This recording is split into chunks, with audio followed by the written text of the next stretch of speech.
Hello everyone, कैसे हो आप सब लोग।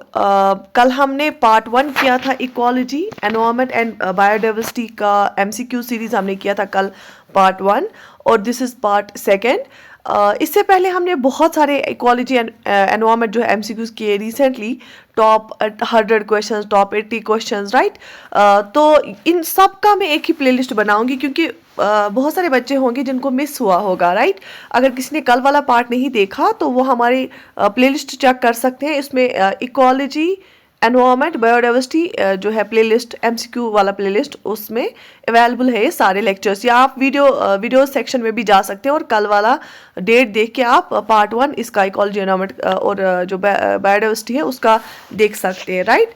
ओके, कुछ कंपोनेंट्स में हम अभी करा रहे हैं मैराथन सेशंस, जैसे जियोग्राफी का आप लोगों ने देखा होगा दो पार्ट्स में, और कुछ कंपोनेंट्स का हम कराएंगे मैराथन सेशंस जो आपको वीकली आ जाएगा या वीक में after every 3 days. But daily basis पे हम इकोलॉजी, एनवायरनमेंट के एमसीक्यूज करेंगे रोज़ 100 क्वेश्चंस ऑलमोस्ट। एंड पॉलिटी भी आपको रोज़ मिल रहा है एमसीक्यू, राइट। बाकी कंप्यूटर के भी अब मैराथन्स आएंगे और इंग्लिश के भी, राइट। तो लेट्स गेट स्टार्टेड। आज का सेशन स्टार्ट कर लेते हैं। Question number 1 for today session is which one of the following is the best description of the term ecosystem. Options are a community of organisms interacting with one another, that part of the earth which is inhabited by living organisms, a community of organisms together with the environment in which they live, flora and fauna of a geographical area। तो आपको क्या लगता है इन 4 options में से कौन सा best description है इकोसिस्टम का? So yes, the right answer is option C, a community of organisms together, मतलब जिसमें बहुत सारे ऑर्गेनिजम्स एक साथ होंगे, माइक्रो ऑर्गेनिजम्स होंगे, एनिमल्स होंगे, बर्ड्स होंगे, प्लांट्स होंगे, और उसकी उनके एनवायरनमेंट के साथ, मतलब प्लांट्स के साथ, ट्रीज के साथ, राइट, वाटर के साथ, फिर सारे क्लाइमेटिक कंडीशंस होती हैं इन विच दे लिव, जहाँ पे वो रहते हैं। तो ये बेस्ट डिस्क्रिप्शन है किसका? इकोसिस्टम का, ठीक है। Moving to another question, which of the following is not true about the ecosystem. Ecosystem के रिलेटेड कौन सा इनमें से स्टेटमेंट सही नहीं है? Option 1, it represents all living organisms and physical environment in any space, given space and space time unit. It's a functional unit, it has own productivity, it's a closed system। बताइए इन options में से ecosystem के related क्या सही नहीं है? देख लीजिए, हाँ बिल्कुल, मैंने आपको अभी बताया कि डिस्क्रिप्शन जो अगर आप इकोसिस्टम का देखेंगे उसमें सारे लिविंग ऑर्गेनिजम्स आते हैं और उनका फिजिकल एनवायरनमेंट आता है जहाँ पे वो रहते हैं। दूसरा, ये एक फंक्शनल यूनिट है, ठीक है, और इसकी अपनी एक प्रोडक्टिविटी है, ठीक है। It has own productivity. जैसे कहीं पे भी हम रहते हैं, हमारे इर्द गिर्द पेड़ पौधे हैं, वो अपना खाना खुद बनाते हैं और हम भी उसी को खाते हैं। But it is not a closed system, it's an open system, हम इंटरेक्ट करते हैं। सो यहाँ पे जो आंसर रहेगा सो ऑप्शन डी रहेगा, because it is not true about the ecosystem. So yes, the right answer is option D, it is a closed system, is not a characteristic of an ecosystem. Okay, ये देखो, अगर कहेंगे हम तो basic questions है ना, लेकिन इन basic questions का गलत होने का चांस ज़्यादा होता है। तो इसीलिए आप जितना प्रैक्टिस करेंगे उतना सही रहेगा। हम रोज़ आपको मिलेगा, रोज़ एवरी डे एक एक पार्ट इकोलॉजी एनवायरनमेंट का। So now let's come to the question number 3। The term ecosystem was proposed by, जो टर्म इकोसिस्टम है वो किसने प्रपोज की है? G Taylor, E Hattigan, D R Stoddart and Tansley. Choose the right option. The term ecosystem was proposed by. तो जो term ecosystem है ये प्रपोज किसने की? ये की सर आर्थर जी टेंसली ने, ठीक है। ये कॉइन की ये टर्म इकोसिस्टम कब? 1935 में, ठीक है। So option D here is the right answer. Sir Arthur G Tansley ने इसको कॉइन किया, इकोसिस्टम टर्म को, इसको प्रपोज किया 1935 में, ये कॉइन हुई ये टर्म, ठीक है। शाबाश। Moving to another question, equality is the study of relationship between. Equality जो है वो किस स्टडी का नाम है? किसके बीच हम रिलेशनशिप देखते हैं? Organism and environment, man and forest, soil and water, husband and wife. तो बिल्कुल हस्बैंड एंड वाइफ नहीं आएगा, सॉइल एंड वाटर भी कहाँ आएगा? इकोलॉजी में क्या हम देखते हैं? ऑब्वियसली ये हम रिलेशनशिप देखते हैं किस किसके बीच? ऑर्गेनिज्म और एनवायरनमेंट के बीच में। So yes, ecology is the study of relationship between environment and ecology. Got it? Okay. Which of the following is an artificial ecosystem. इनमें से कौन सा आर्टिफिशियल इकोसिस्टम है? Option A rice field, forest, grassland, lake. तो आप बताइए artificial उनमें से क्या है? क्या लेक आर्टिफिशियल है? नहीं। यूजुअली जो लेक्स होते हैं ना वो नेचुरल लेक्स होते हैं, उनमें कुदरती तौर पे इकोसिस्टम्स होते हैं। अगर आप देखोगे जो लेक्स होते हैं उनमें अपने अपने माइक्रो ऑर्गेनिजम्स होते हैं, अलग इकोसिस्टम बना होता है। ग्रासलैंड जो है ना ये भी कुदरती तौर होते हैं, फॉरेस्ट भी कुदरती तौर एक अपनी एक उसमें एक चेन, फूड चेन और फीड वेब्स होते हैं। राइस फील्ड जो है वो हम लगाते हैं, इंसान लगाते हैं। एंड यस, राइस फील्ड हमेशा ये कहीं पे नेचुरल आप नहीं देखोगे, हमेशा इंसान ही राइस फील्ड लगाता है। And option A is the right answer. Got it? Which of the following is an artificial ecosystem? इनमें से कौन सा आर्टिफिशियल इकोसिस्टम है? पॉन्ड्स, देखो पॉन्ड्स में भी एक फूड चेन, फूड वेब होती है, उसमें भी एक अपना इकोसिस्टम डेवलप होता है। Field, forest, none of the above. Obviously forest में भी आप देखोगे बर्ड्स का चिरपिंग नेचुरली होते हैं, स्नैक्स होते हैं, बियर्स होते हैं, राइट, मंकीज होते हैं। लेकिन फील्ड इंसान खुद बनाता है। So option B is the right answer here. Which one of the following terms describes not only the physical space occupied by an organism but also its functional role in the community of organisms? Right? Functional role भी जो दिखाता है, not only physical space but functional role भी। Ecotone, ecological niche, habitat, home range। क्या आएगा इसका answer? शाबाश, बहुत ही आराम से। देखो आपको सब चीज़ें पता है, आपने सब कुछ पढ़ा है, बट अब उस इंफॉर्मेशन जो आपके माइंड में होती है उसको आप प्रोसेस कैसे करते हैं क्वेश्चन सॉल्व के टाइम, एग्जामिनेशन में, वो मैटर करेगा। बिलीव मी, बहुत सारे ऐसे बच्चे होते हैं जिनने बहुत पढ़ा होता है लेकिन एग्जाम टाइम में वो पता हो के गलत करते हैं। तो इसीलिए आपको प्रैक्टिस करना होता है एमसीक्यू, सो दैट कि आपका माइंड ट्रेन रहे इसके लिए। So the right answer here is option B, ecological niche. Okay, the number of organisms that can be supported by the environment in a given area is known as, the number of organisms that can be supported by the environment in a given area में is known as, उसको हम क्या बोलते हैं? Number of organisms जो एक environment support करेगा। Population, carrying capacity, pyramid of numbers और biomass, none of the above. Choose the right answer. So here the right answer is, क्या पॉपुलेशन है, कैरिंग कैपेसिटी है, pyramid of number of biomass, none of the above. So the right answer is carrying capacity here. Okay, which one of the following is the largest ecosystem of the world? इनमें से दुनिया का सबसे बड़ा ecosystem कौन सा है? Options are ocean, grassland, forest, mountains. दुनिया का सबसे बड़ा इकोसिस्टम कहाँ पे पाया जाता है? क्या माउंटेन्स पे, क्या फॉरेस्ट में, क्या ग्रासलैंड में, क्या ओशन में? एंड यस, आप बिलीव नहीं करोगे, the right answer here is ocean. Ocean में सबसे ज़्यादा बड़ा लार्जेस्ट इकोसिस्टम होता है दुनिया का। विच one of the following ecosystems covers the largest area of the earth surface? कौन सा इकोसिस्टम अर्थ की सरफेस पे सबसे ज़्यादा एरिया जो है कवर करेगा? Desert ecosystem, grassland ecosystem, mountain ecosystem, marine ecosystem. अभी हमने ओशंस का पढ़ा, वो क्या होता है? वो मरीन इकोसिस्टम होता है। तो लार्जेस्ट एरिया ऑब्वियसली कवर करेगा, सो option D, marine ecosystem here is the right answer. क्योंकि अर्थ पे अगर हम देखेंगे 70% पानी है और 30% ही लैंड एरिया है। Which one of the following is one of the main causes of ecological imbalance in India? India में इकोलॉजिकल इम्बैलेंस का मेन काज क्या है? Deforestation, desertification, floods and famines, rainfall variations. Ecological imbalance का main cause क्या है? सो deforestation, क्योंकि हिंदुस्तान में जंगल है लेकिन उनको काटा जा रहा है, अदरवाइज हमारे पास ठीक ठाक जंगल है। ठीक है, ओके।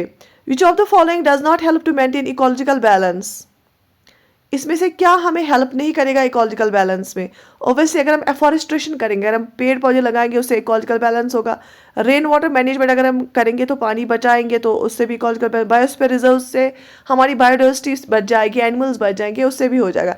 कटिंग फॉरेस्ट से नहीं होगा, ये हो गया डिफॉरेस्ट्रेशन। ये मेन रीज़न है हमारे अनबैलेंस्ड इकोलॉजिकल ये इसका इकोलॉजी का। ठीक है, so option A, cutting forest is the right answer here.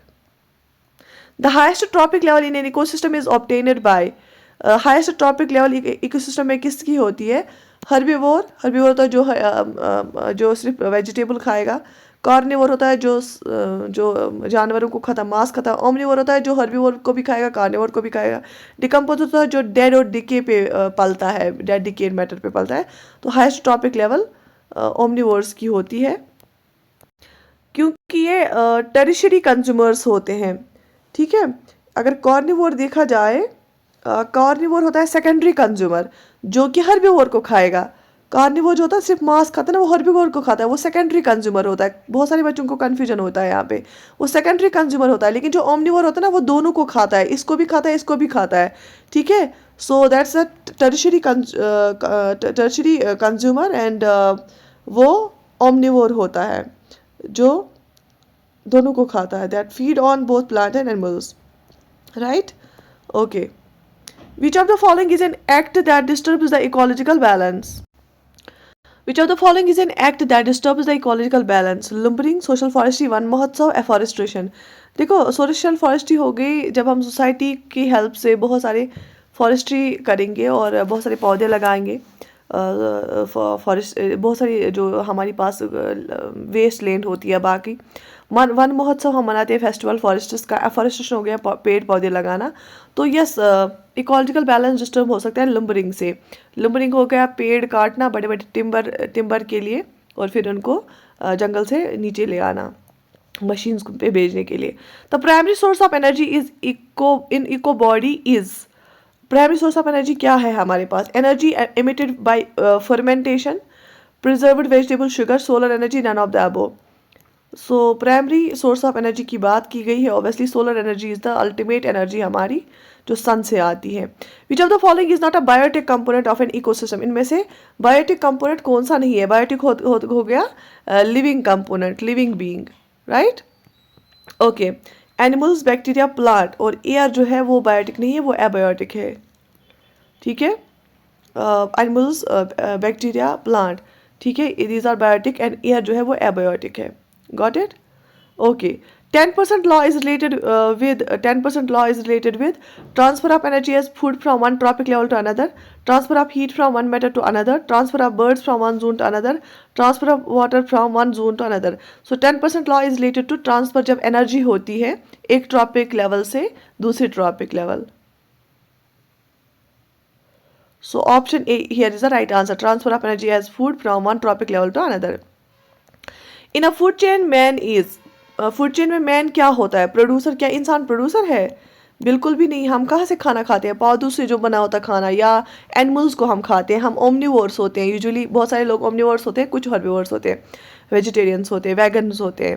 तो प्रोड्यूसर, क्या इंसान प्रोड्यूसर है? नहीं, फूड चेन में इंसान प्रोड्यूसर नहीं है, ठीक है। तो क्या प्राइमरी सिर्फ हम प्राइमरी कंज्यूमर है? क्या सिर्फ हम सेकेंडरी कंज्यूमर है? या primary as well as secondary consumer? Option D, primary as well as secondary consumer. देखो क्यों, जो प्लांट खाएगा ना, जो प्लांट्स को खाएगा, एक तो वो प्लांट पहले खुद बनाता है, ये प्रोड्यूसर होता है।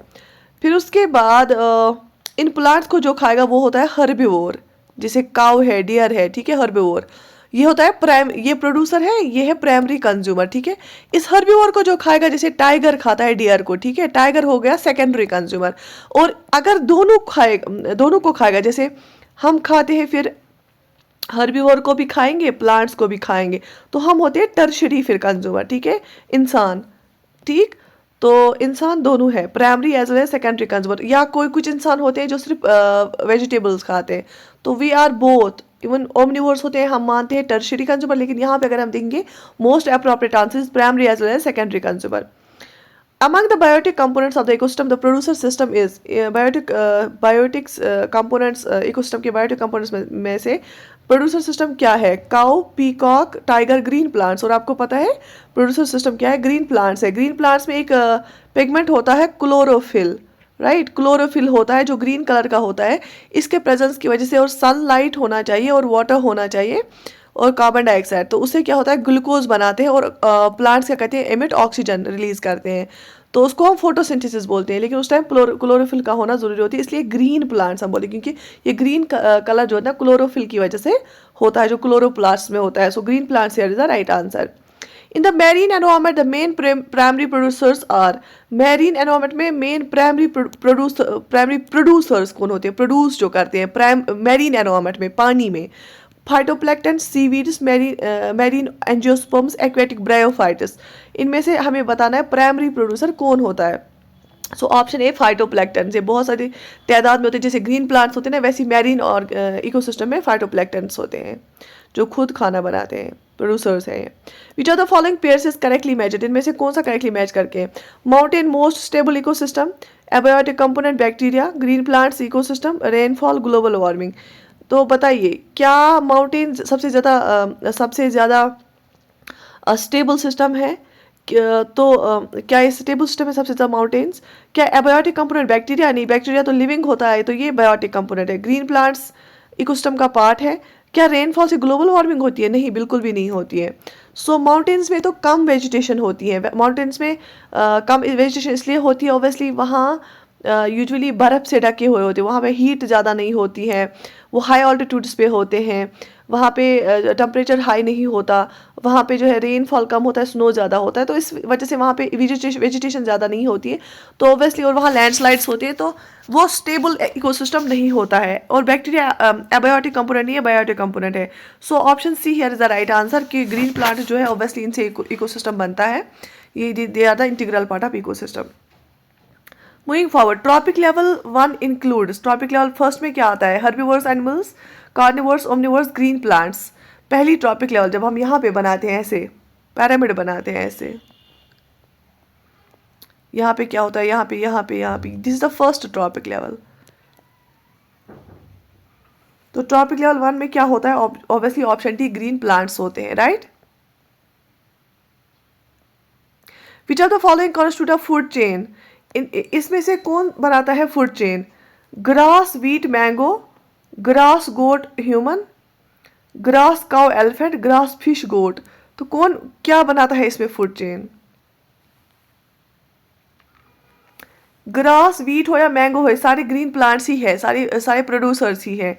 ग्रास गोट और ह्यूमन, ऑब्वियसली अगर ग्रास कौन खाएगा? गोट खाएगा। गोट को कौन खाता है? ह्यूमन खाता है। गोट, काउ और एलिफेंट ये तीनों है खाने वाले, ये किसको खाएंगे? ग्रास, फिश एंड गोट। अगर फिश खाएगी छोटी छोटी ग्रास, गोट क्या फिश को खाएगी? नहीं। तो इसमें से जो फूड चेन जो है ना, कौन सी बनती है फूड चेन आपके हिसाब से? कौन बनी? ऑब्वियसली ऑप्शन बी, अगर गोट खाएगी घास और ह्यूमन खाएगा गोट को, सो option be here is the right answer. और इवन ह्यूमन गोट के डेरिवेटिव्स भी खाता है, मिल्क भी और मीट भी, है ना। शाबाश, okay. The correct order in the food chain of the various components of a terrestrial grass ecosystem is, correct order आपको बताना है, पहले प्रोड्यूसर फिर primary consumer, right.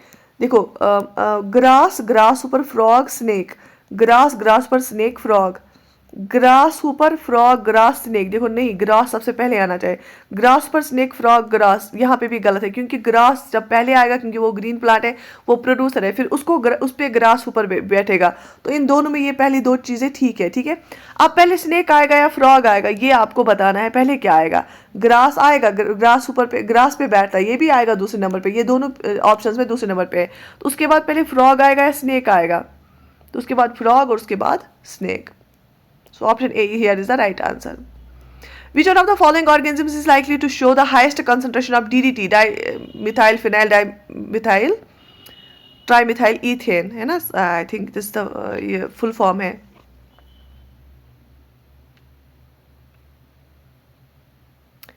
Once it has been introduced, जो डीडीटी है ना, पेस्टिसाइड, अगर ये एक बार इकोसिस्टम में आया तो इनमें से कौन सा ऑर्गेनिज्म हाईएस्ट कॉन्सेंट्रेशन किस में सबसे ज़्यादा होगा? क्योंकि उसमें बायो मैग्निफिकेशन होता है। क्या ग्रास ऊपर में होगा, क्या टोड होगा, स्नेक होगा, कैटल होगा, किस में सबसे ज़्यादा होगा ये इसकी मात्रा?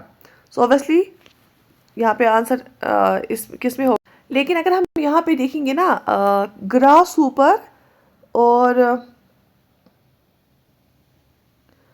टोड्स और कैटल्स जो होंगे, कैटल डायरेक्टली ग्रास खाता है, ग्रास ऊपर भी ग्रास पे होता है।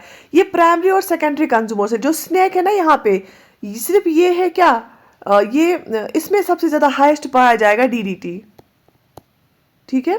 क्योंकि बायोमैग्निफिकेशन एक प्रोसेस होती है जिसमें टॉक्सिक सब्सटेंस ट्रांसफर होता है और उसका कंसंट्रेशन इंक्रीज होता है जितने ही सक्सेसिव लेवल, ट्रॉपिक लेवल में ऊपर जाता है, ठीक है। पहले प्रोड्यूसर आता है, फिर प्राइमरी कंज्यूमर आएगा, फिर सेकेंडरी कंज्यूमर, फिर टर्शरी कंज्यूमर आएगा, फिर टॉप कंज्यूमर आएगा। तो यहाँ पे स्नेक रिप्रेजेंट करता है टर्शरी कंज्यूमर को, ठीक है। अगर यहाँ पे snake tertiary consumer, that means ये हाईएस्ट लेवल है, तो इसमें डीडीटी की मात्रा जो है सबसे ज़्यादा दिखेगी। सो यहाँ पे आप इसका करेक्ट कर लीजिए, क्योंकि बहुत जगहों पे ये ऑप्शन गलत लिख के हैं, लेकिन चेक किया मैंने और मैंने खुद पढ़ा भी है ये, तो स्नेक ही यहाँ पे सही आंसर आएगा। ठीक है, okay. Moving forward, biomass pyramid is reversed in which type of ecosystem? किस टाइप ऑफ इकोसिस्टम में बायोमास जो पैरामिड होते हैं वो रिवर्स्ड होता है? Forest, pond, grassland, dry lands. ये होता है बेसिकली ऐसे, ठीक है। रिवर्स्ड का मतलब होता है ऐसे होना। किस में होगा? क्योंकि बायोमास यहाँ पे ज़्यादा कहाँ पे होगा, तो नॉर्मली होगा यहाँ पे। तो अब हमें देखना है कि यहाँ पे कम होगा, फिर यहाँ पे इससे ज़्यादा होगा, फिर ऊपर ज़्यादा जाता है। तो ये किस आप कहाँ पे देखोगे ऐसा बायोमास जहाँ का उसका रिवर्स टाइप ऑफ ही होगा? तो पॉन्ड में, ठीक है। छोटे छोटे प्लैंक्टन्स अगर आप देखोगे यहाँ पे, देखो फॉरेस्ट, ग्रास एंड ड्राईलैंड ये अलग है। पॉन्ड जो है ना ये मैरीन वाला है। इसमें जो बड़ी मछली होगी ना उसका वजन बहुत ज़्यादा होगा एज कम्पेयर टू जो उसमें प्राइमरी प्रोड्यूसर्स हो गया, प्राइमरी कंज्यूमर्स होंगे। तो जो बड़ी मछली होगी उसका वजन बहुत होगा, तो इसमें पॉन्ड में ये दिखेगा rivers. Which one of the following trees is considered to be an environmental hazard? इनमें से एनवायरमेंटल हैजर्ड किस ट्री को माना जाता है? बबूल, एमल्टास, नीम, इकैलिप्टस। बेसिकली पहले पहले इसको इंट्रोड्यूस किया गया था सो दैट कि इसमें से बहुत फ़ायदा मिले, लेकिन फिर देखा ये लगा कि ये एक एनवायरमेंटल हैजर्ड है, तो इकैलिप्टस बेसिकली ऑस्ट्रेलिया से लाया गया था। Eucalyptus here is the right answer. Which one of the following tree is not eco friendly? इनमें से कौन सा ट्री इको फ्रेंडली नहीं है? बबूल, यूकैलिप्टस, नीम, पीपल। इको फ्रेंडली कौन सा एनवायरमेंट के लिए हमारा अच्छा नहीं है? ऑब्वियसली यही यूकैलिप्टस। आप या यूकैलिप्टस के बारे में पढ़ लेना, इस पे इकोलॉजी एनवायरमेंट रिलेटेड के क्वेश्चन आने की ज़्यादा चांस है क्योंकि ये न्यूज़ में भी रहता है। The transitional zone between two distinct communities is known as. जो ट्रांजिशनल जोन होता है ना दो अलग अलग कम्युनिटीज़ के बीच में, ट्रांजिशनल जोन, ठीक है। तो उसको हम क्या बोलते हैं? जैसे एक कम्युनिटी एक जगह है, उसमें एक अलग सा एक माहौल है, फिर आप दूसरी जगह में जाते जहाँ पे फिर एक जोन ऐसा होता है जहाँ पे वो चेंज होता जा रहा है, फिर आप कंप्लीटली दूसरे एनवायरमेंट में चले जाते हैं। तो वो बीच वाला ट्रांजिशनल जोन उसको हम क्या बोलोगे? Ecotype, arcade, ecosphere, ecotone. क्या बोलोगे आप उसको ट्रांजिशनल जोन को? एंड यस उसमें आप उसको आप बोलोगे इकोटून, ठीक है। The example of lentic habitat in the fresh water community is. Lentic habitat example कौन सी है? एक होता है लेंटिक, दूसरा होता है लोटिक। Lotic habitat. तो लेंटिक हैबिटेट की एग्जाम्पल क्या है फ्रेश वाटर कम्युनिटी की? Pond's and swamps, waterfall and reverse, Pond's and reverse, all of the above. लेंटिक और लोटिक। अगर अगर लोटिक दिया होता ना यहाँ पे, लोटिक हैबिटेट होता है जहाँ पे रनिंग वाटर होगा, फ्लोइंग वाटर होगा, वो होता है लोटिक।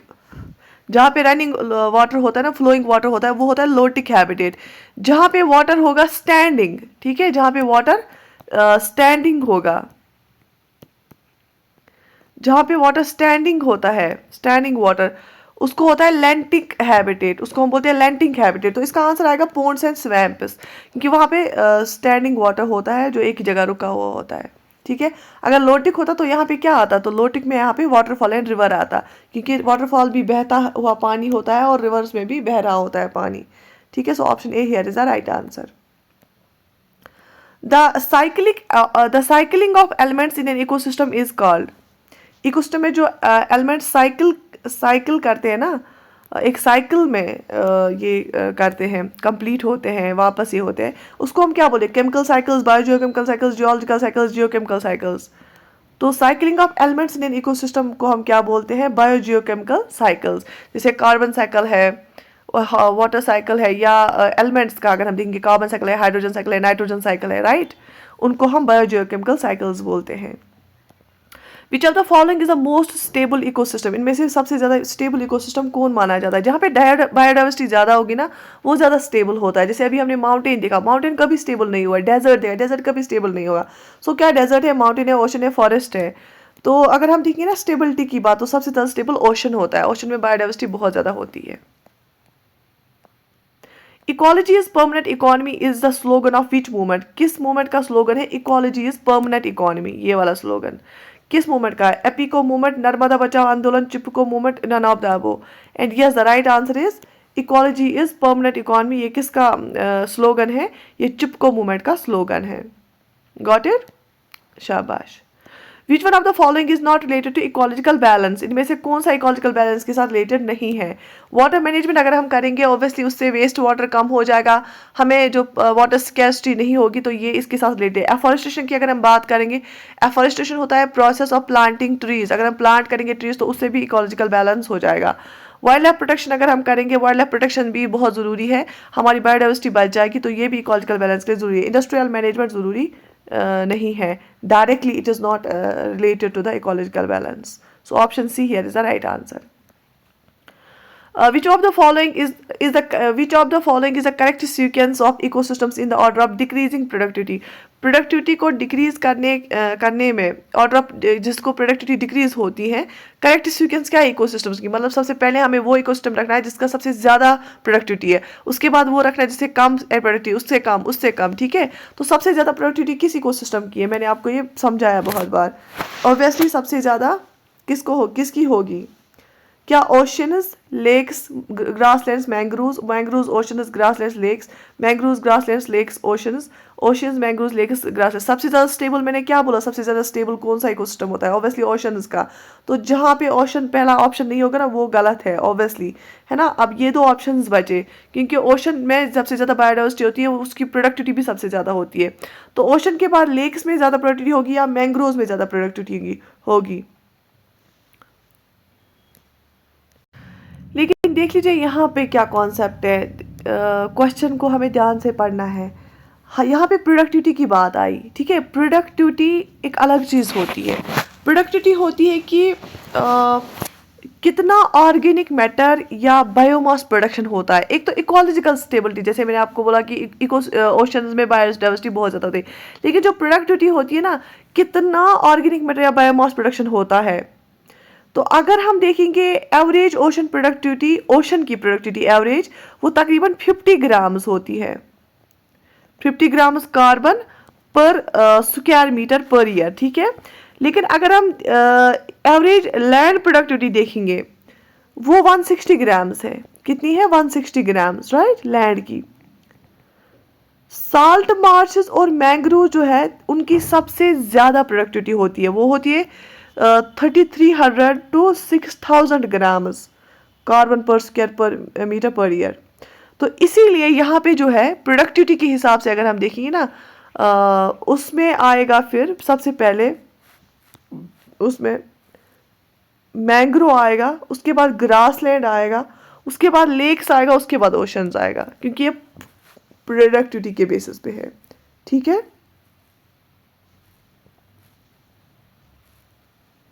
Got it?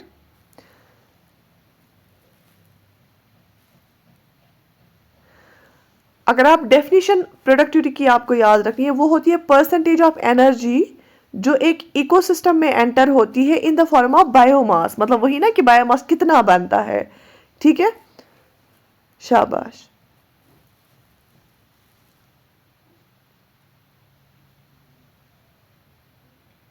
तो ओशन की आपको याद रखनी है 50 ग्राम्स ऑफ कार्बन पर स्क्वायर मीटर पर ईयर बनता है, और अगर लैंड की प्रोडक्टिविटी देखेंगे वो 160 ग्राम्स ऑफ कार्बन है, ठीक है? और इसीलिए ऑप्शन सी यहाँ पे सही आंसर आएगा, ठीक? शाबाश। Chipko movement is related to, Chipko movement किस चीज के रिलेटेड है? Plant conservation, project tiger, crocodile conservation, plant reproduction, किस चीज के रिलेटेड चिपको मूवमेंट है? It is plant conservation, right? Okay. The measurement unit of the ecological footprint is, ecological footprint का measurement unit क्या है? Global hectares, nanometer, hoppus cubic foot, cubic ton. Ecological footprint का measurement unit क्या है? So global hectare is the right answer. इसको हम GHA भी लिखते हैं, स्मॉल में GHA, right? Global hectare. Okay. Which of the following system is correct, इनमें से कौन सा सिस्टम करेक्ट है? The energy flow in the biosphere ecosystem is unidirectional, क्या एनर्जी फ्लो यूनिडायरेक्शनल है? The energy flows in the biosphere is cyclic, क्या ये cyclic है एनर्जी का फ्लो? Relative loss of energy natural ecosystem decrease with increasing trophic levels, जितनी trophic levels increase होती है उतनी रिलेटिव लॉस ऑफ एनर्जी कम होता है. Species at progressively higher trophic levels appear to be less efficient in using available energy. जो species होती है ना हायर ट्रॉपिक लेवल्स पे, वो कम एफिशिएंट होती हैं कि वो कैसे यूज करेंगे अवेलेबल एनर्जी को. इनमें से आपको बोलना है कि सही कौन सा स्टेटमेंट है. बेसिकली जो एनर्जी का फ्लो है ना वो बायोस्फीयर में यूनिडायरेक्शनल है. 10% रूल हमने देखा कि अगर इस ट्रॉपिक लेवल में जैसे ग्रीन प्लांट्स है यहाँ पे, पहले सन से एनर्जी आती है 100%. ग्रीन प्लांट्स कुछ एनर्जी कंज्यूम करेंगे खुद को ग्रो करने में, रेस्पिरेशन में, कुछ फिर ये खुद ग्रो हो जाएंगे. फिर इस ट्रॉपिक लेवल से इस ट्रॉपिक लेवल 10% ही एनर्जी जाएगी, और इस ट्रॉपिक लेवल से इस ट्रॉपिक उसका 10% जाएगी. ठीक है, तो इसी को हम बोलते हैं 10% रूल. और हमारा जो main source of, primary source of, ultimate source of energy that is a sun, है ना. सन से जो रोशनी आती है उसी से सारा कुछ सिस्टम हमारा चलता है. So it is unidirectional. ये हम वापस नहीं देते हैं सन को एनर्जी, राइट. तो it is unidirectional. The energy flow in the biospheric ecosystem is unidirectional. Who of the following used the term deep ecology for the first time? Deep ecology term जो है सबसे पहली बार किसने use किया? E.P. Odom, C. Runekier, F. E. Clements, Arne Naess.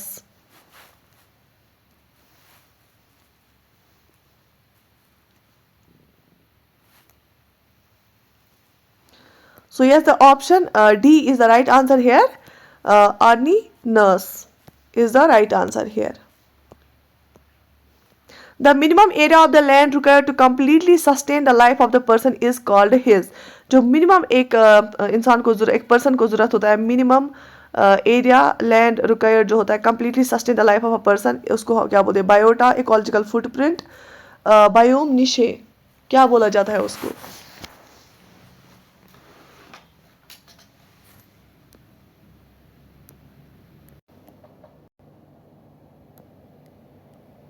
So ecological footprint.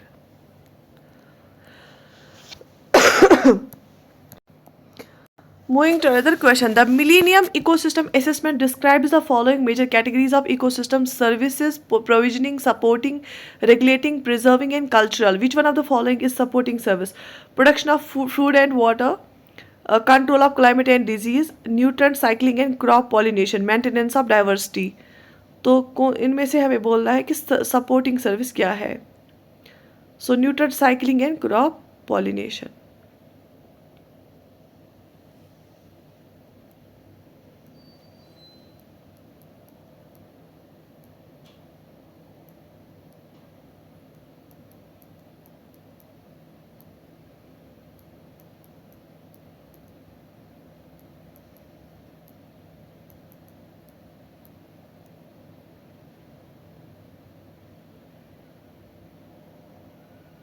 ठीक है, इसके साथ साथ अगर आप देखोगे biomass production, production of atmospheric oxygen, soil formation and retention, nutrient cycling, water cycling and provisioning of habitat, ये सारी सपोर्ट सर्विसेज, सपोर्टिंग सर्विसेज में आती हैं.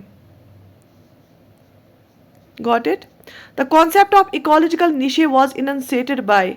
इकोलॉजिकल निशे का कॉन्सेप्ट जो है वो किसने बताया?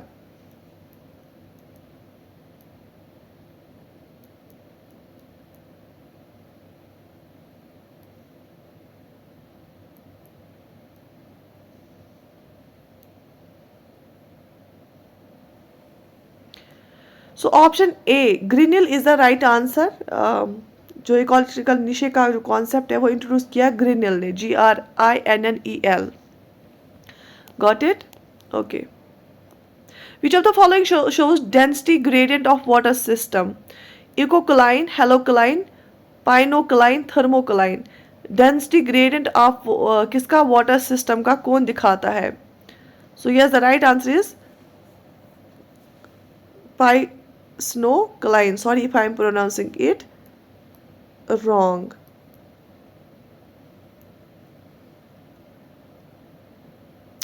ये एक लेयर होती है ओशन में या किसी भी वाटर बॉडी में जिसमें वाटर डेंसिटी इंक्रीज होती है रैपिडली विद डेप्थ, ठीक है। तो ये डेंसिटी ग्रेडियंट शो हो करता है वो किसी भी वाटर सिस्टम का, ओशन हो कोई भी वाटर सिस्टम हो। Which of the following is a correct sequence of food chain, इनमें से कौन सा सही सीक्वेंस है फूड चेन का? Diatoms, crustaceans, herrings, crustaceans, diatoms, herrings, diatoms, herrings, crustaceans, या ये। सो बताइए इसमें से कौन सा करेक्ट सीक्वेंस है फूड चेन का?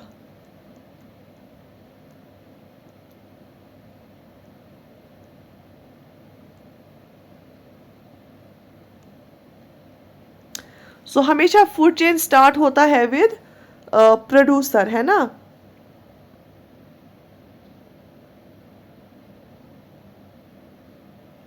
जो हेयरिंग्स होती है ना, बेसिकली ये होती है, ये फिश होती है और ये खाती है किसको? क्यूटिशियंस को, ठीक है। क्यूटिशियंस एक लार्ज ग्रुप ऑफ आर्थ्रोपोड्स होते हैं, ठीक है, ये आर्थ्रोपोड्स होते हैं। और हमेशा जो फूड चेन है ना, फूड चेन प्रोड्यूसर से स्टार्ट होती है। जो क्रूटिसेंस होती है ना, ये क्रूटिसेंस आर्थ्रोपोड्स ये होते हैं हर्बीवोर्स, ठीक है, ये होते हैं हर्बीवोर्स। और हियरिंग जो होती है ना वो कार्निवोर होती हैं, जो कि इन क्रूटिसेंस को खाती हैं, राइट। और इनमें से जो डायटम्स है वो ऑटोट्रॉप्स होते हैं, जो खुद का खाना खुद बनाते हैं, ठीक। तो जो ये क्यूटिसेंस होती है ये हर्बीवोर, डायटम्स खुद का खाना खुद बनाते हैं। क्यूटिसेंस जो होती है वो हर्बीवोर होती है, इन डायटम्स को खाते हैं। और हेयरिंग्स जो होते हैं वो फिश होती हैं, ये जो है ये इन क्यूटिसेंस को खाते हैं। सो option A here is the right answer, diatom DCH। ये आता है क्वेश्चन, ठीक है, याद रख लेना। Diatoms, crustaceans and herrings, right? Which one of the following is the correct sequence of the phases of biotic succession? Biotic succession का इनमें से कौन सा करेक्ट सीक्वेंस है फेज का, ठीक है।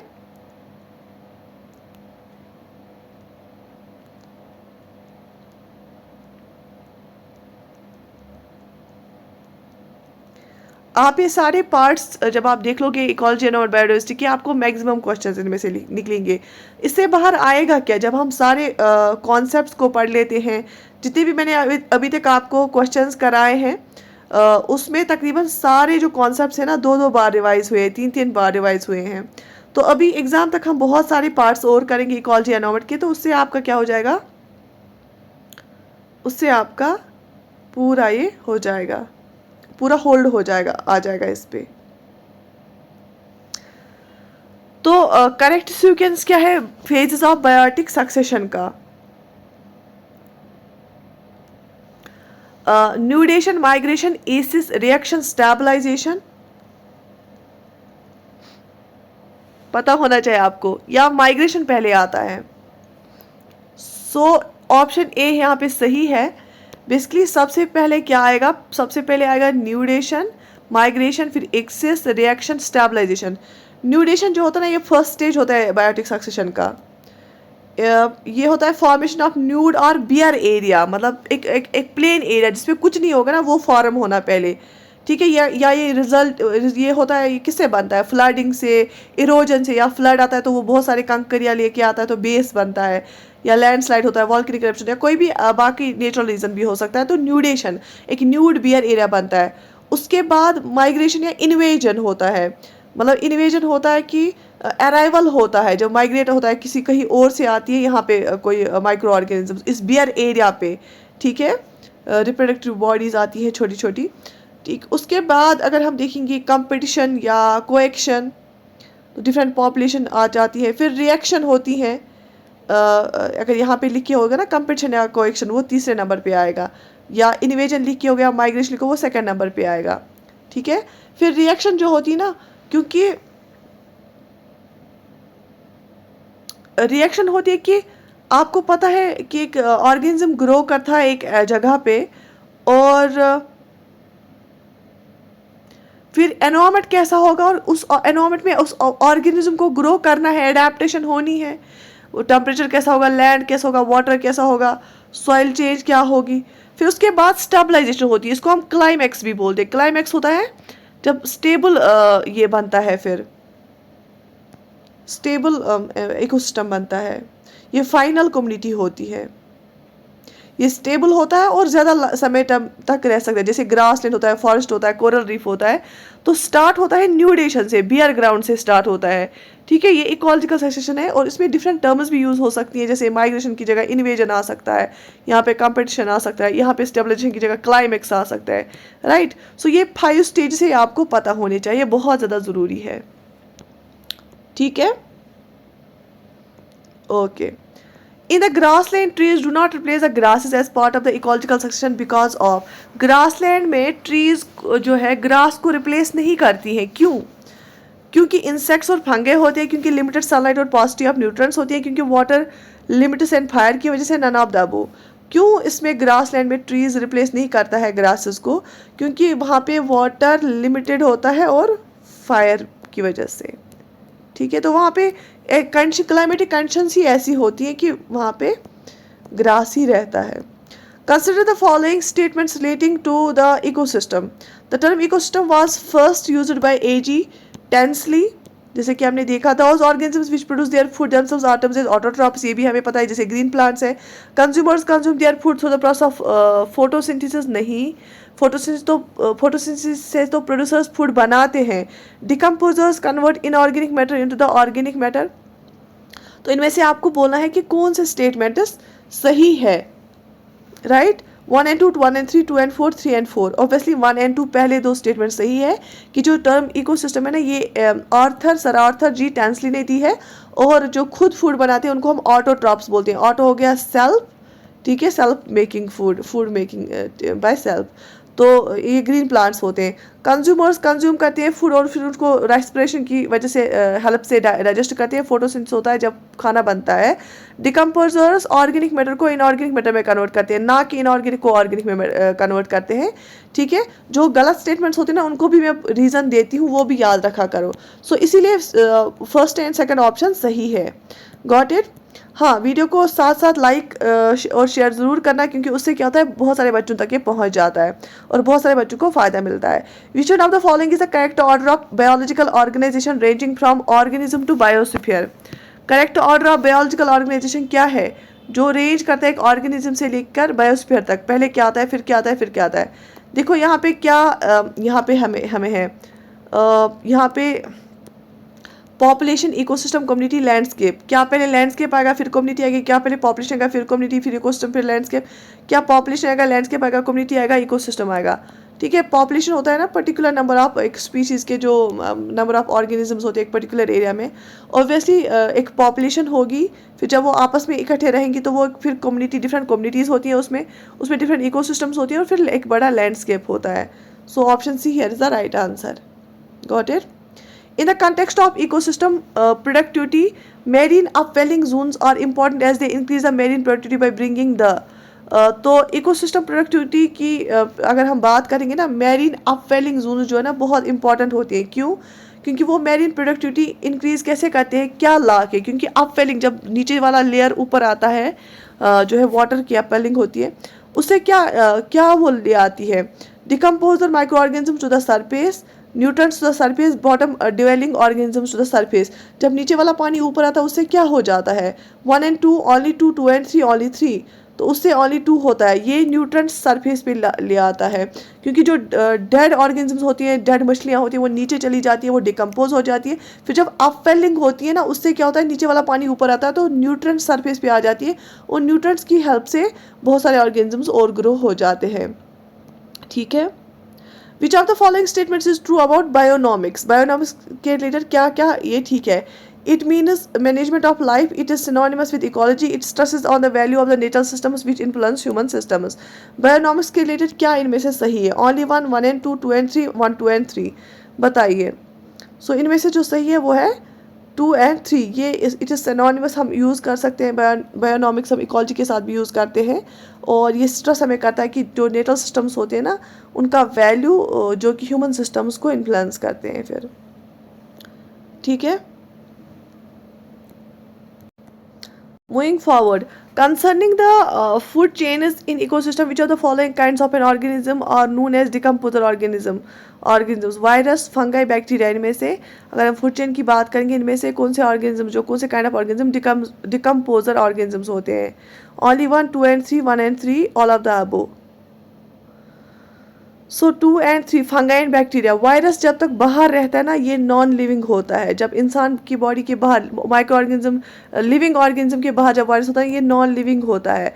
जो ही ये लिविंग ऑर्गेनिज्म के अंदर आता है तो ये लिविंग बनता है. ठीक है, ऑब्वियसली. तो फिर फंगाई एंड बैक्टीरिया होती है ना, यही डिकम्पोजर्स होते हैं, वायरस नहीं होता है. ठीक है, शाबाश. Which of the following statements are correct? Eco-sensitive zones are the areas that are declared under the Wildlife Protection Act of 1972. The purpose of the declaration of eco-sensitive zones is to prohibit all kinds of human activities in those zones except agriculture. तो क्या लगता है आपको, eco-sensitive zones में सारी human activities prohibit होती हैं agriculture के बगैर, और क्या ये एरियाज डिक्लेयर किए जाते हैं under wildlife protection act eco sensitive zones? Only 1, only 2, both 1 and 2, neither 1 nor 2. Correct statement आपको बताने हैं. सो जो ये है, ये दोनों स्टेटमेंट्स गलत है. तो इको सेंसिटिव जोन्स में जो है ये इको सेंसिटिव जोन्स के रिलेटेड जो है ये गलत है. ठीक है.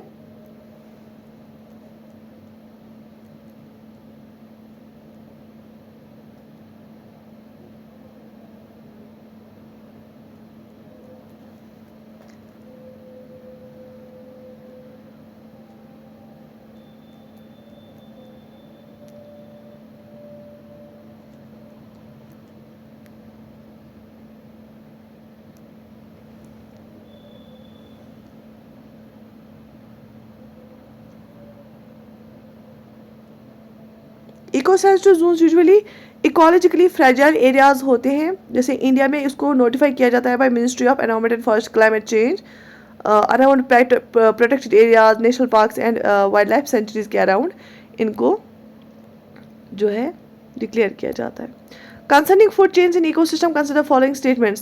A food chain illustrates the order in which a chain of organisms feeds upon each other. Food chains are found within the population of a species. A food chain illustrates the number of organisms which are eaten by others. तो कौन सी statement इसमें सही है? Only 1, 1 and 2, 1, 2 and 3, none of the above. Choose the right answer.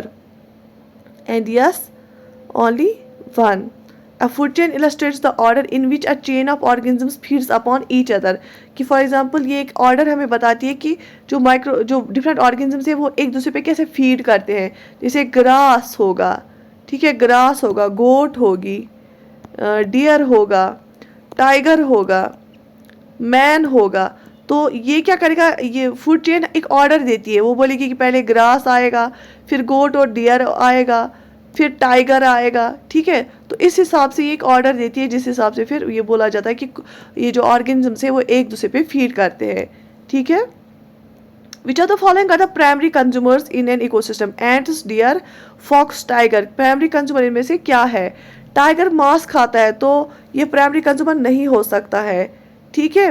Dear जो है वो घास खाता है, ऑब्वियसली ये प्राइमरी कंज्यूमर होगा. जो 4 यहाँ पे भी होगा वो कैंसिल करो, और डियर हमेशा 2 जहाँ पे भी है वो सही है. So 1 and 2 is the right answer. Ant और डियर जो है ना वो प्राइमरी कंज्यूमर है, लेकिन फॉक्स और टाइगर जो है वो प्राइमरी कंज्यूमर नहीं है, क्योंकि वो क्या करते हैं, वो मांस खाते हैं. ऑब्वियसली वो प्राइमरी कंज्यूमर में नहीं आएंगे, वो सेकेंडरी कंज्यूमर में आएंगे, जो कॉर्निवोर खाएंगे या टॉप कॉर्निवोर में आ जाएंगे. ठीक है. तो यहाँ तक की PDF है, और ये पार्ट सेकंड है इकोलॉजी एनवायरनमेंट MCQs का. बहुत बहुत बहुत ज़्यादा इंपॉर्टेंट हर एक एग्ज़ाम के लिए, चाहे इवन SSC का एग्ज़ाम क्यों ना हो, JK PSC का एग्ज़ाम क्यों ना हो, SSB का एग्ज़ाम क्यों ना हो. ये क्वेश्चंस अगर आप अच्छे से करेंगे ना, कॉन्सेप्ट्स को अच्छे से समझेंगे, तो आपको एक बहुत अच्छा होल्ड आ जाएगा इकोसिस्टम पे. आप कोई भी क्वेश्चन सॉल्व कर सकते हैं. इससे पहले भी मैंने कल पार्ट 1 करा, ये पार्ट सेकंड है. आपको रोज़ मिलेगा एक एक पार्ट इकोलॉजी एनवायरनमेंट का, और इंशाल्लाह आपका अच्छा खासा होल्ड आ जाएगा इस पर. ठीक है. कमेंट्स में ज़रूर लिखना कि आपको ये सेशन कैसा लगा, एंड सो दैट कि हमें भी मोटिवेशन मिलती है. इंशाल्लाह ये सेशंस कंटिन्यू रहेंगे. Do write your views in the comment section and like the video, subscribe to our channel, share it with your friends. I wish you all the best. Take very good care of yourself. Allah Hafiz.